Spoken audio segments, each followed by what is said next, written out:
São 7h31. O vai e vem da reforma previdenciária, a PEC paralela, que inclui servidores estaduais e municipais nas novas regras da aposentadoria e também de concessão de pensões, está em debate e é um assunto que interessa a você.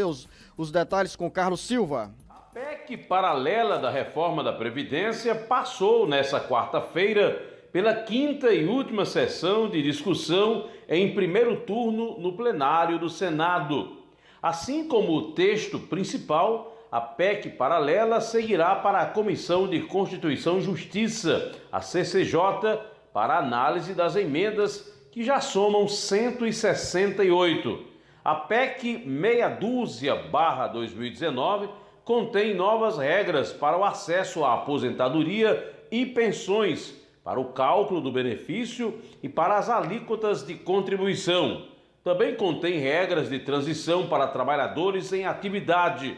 Outras mudanças foram compiladas na PEC paralela, desmembrada do primeiro texto. Entre os dispositivos estão a inclusão de estados e municípios, a previsão de novas receitas para a Previdência e ainda uma revisão das intervenções da PEC original sobre benefícios assistenciais.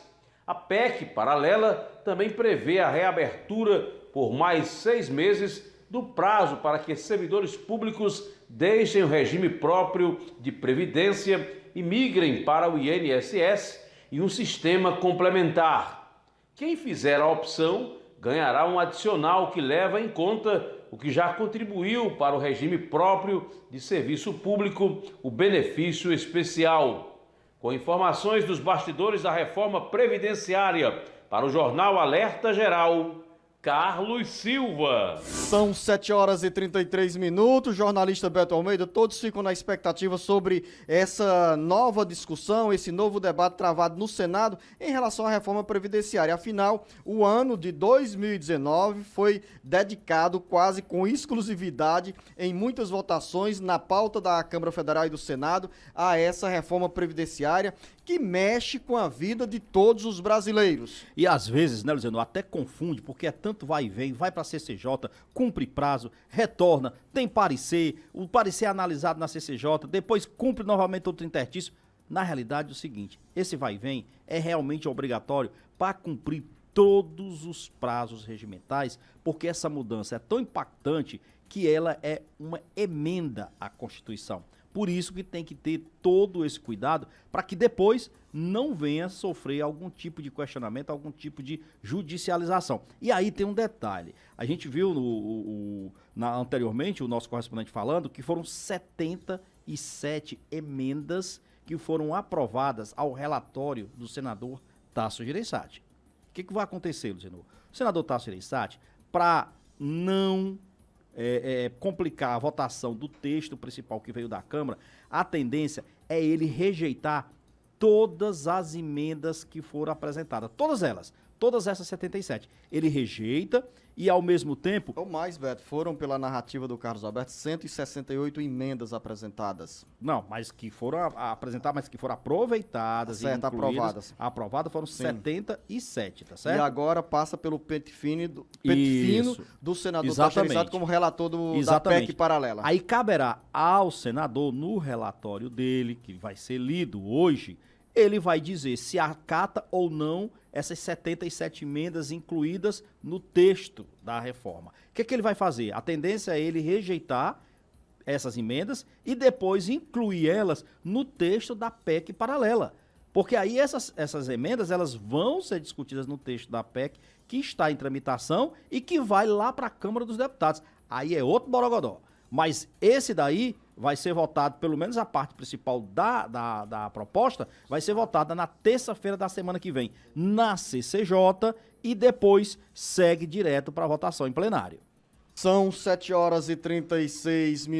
Um estudo do governo federal para congelamento do salário mínimo pode atingir mais de 30 milhões de beneficiários da Previdência Social. No Ceará, serão milhares de segurados. Sátiro Salles. O fim da correção do salário mínimo pela inflação em momentos de crise fiscal Proposta em estudo pelo governo federal, afetará diretamente 34 milhões de aposentados, pensionistas, segurados do INSS, que terão seus benefícios congelados. Somente no Ceará, na Grande Fortaleza e no interior do estado, mais de 900 mil beneficiários da Previdência Social seriam atingidos com esta medida. A ideia, analisada pela equipe econômica, é retirar da Constituição a previsão de que o piso nacional seja reajustado pela inflação. O índice é o INPC, justamente o indicador que aumenta o mínimo e corrige benefícios do Instituto. Segundo cálculos do governo, o congelamento renderia uma economia entre 35 e 37 bilhões de reais. A proposta é que em momentos de grave desequilíbrio fiscal, como o atual, seja possível congelar mesmo os aumentos nominais, ou seja, dar a variação da inflação, da remuneração por alguns anos, até a recuperação da saúde financeira das contas públicas. A proposta de orçamento para o ano de 2020 prevê um aumento do salário mínimo dos atuais R$ 998 para R$ 1.039, a partir de janeiro do ano que vem, levando em conta a variação da inflação. Há quem defenda, no entanto, não dar nem mesmo a inflação como reposição salarial para abrir espaço no orçamento para as despesas de custeio da máquina pública, além dos investimentos. Segundo o Ministério da Economia, cada R$ 1 a mais de aumento no salário mínimo gera um gasto adicional de 302 milhões de reais ao governo. Isso porque uma série de benefícios sociais, como o benefício de prestação continuada, o BPC, e o abono salarial, é indexada ao salário mínimo e tem, por isso, um aumento proporcional. Com informações sobre os bastidores da reforma previdenciária, para o Jornal Alerta Geral, Sátiro Salles. Nós ouvimos, jornalista Beto Almeida, há poucos minutos, o nosso correspondente Carlos Alberto falando sobre o fundo partidário, tema do nosso bate-papo político aqui, fundo partidário, fundo eleitoral de 2 bilhões e 500 milhões de reais para as eleições de 2020.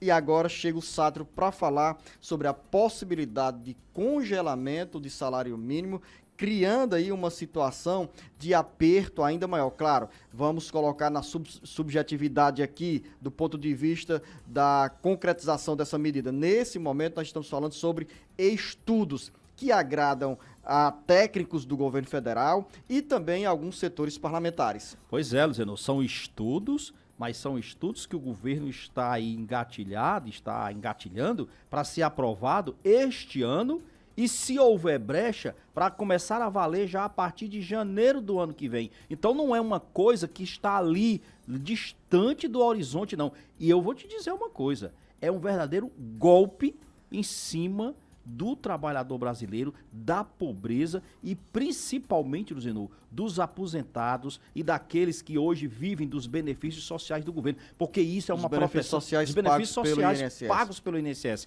porque isso é uma verdadeira proteção que a Constituição dá ao cidadão, dizer que ele não pode receber menos que um salário mínimo. O que o governo está querendo fazer é um golpe em cima da pobreza. Tirar da Constituição esse direito que lhe garante que ele não pode ficar sem ter o seu benefício, o seu salário corrigido anualmente pela inflação. O que ele quer é congelá-lo. Não é que essas pessoas passem a receber menos de um salário mínimo. O que nós temos aí, pelo que eu entendi nesses estudos, é um salário mínimo congelado. Ou seja, congelado significa dizer que você não vai ter ganho real e ao longo de 3, 4 anos você pode ter uma defasagem muito grande no poder de compra.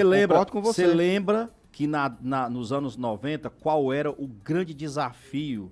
Nos anos 90 e depois há pouco tempo também, menos de 10 anos, o grande desafio era a gente ter no país um salário de $100. O país realmente melhorou. E isso, vamos admitir. Estamos bem longe dos $100, né? Já tivemos mais, Luciano. Bem distante. Hoje é maior. Hoje temos um salário mínimo correspondente a... Quantos Mas o dólar hoje, está R$ 4,00. por conta da inflação. $100. Não, nós temos É, um os- salário mínimo correspondente a 200 e poucos dólares. Exatamente. Olha só, São- mas peraí, pois não, Beto. ainda eu quero bater nessa questão, é o seguinte, porque na realidade, o que o governo está aí tentando, dizendo, é um retrocesso, fazer com que o brasileiro, principalmente aquele que vive dos seus benefícios, que vive da sua aposentadoria, simplesmente volte a uma condição de miséria absoluta. Miserabilidade total.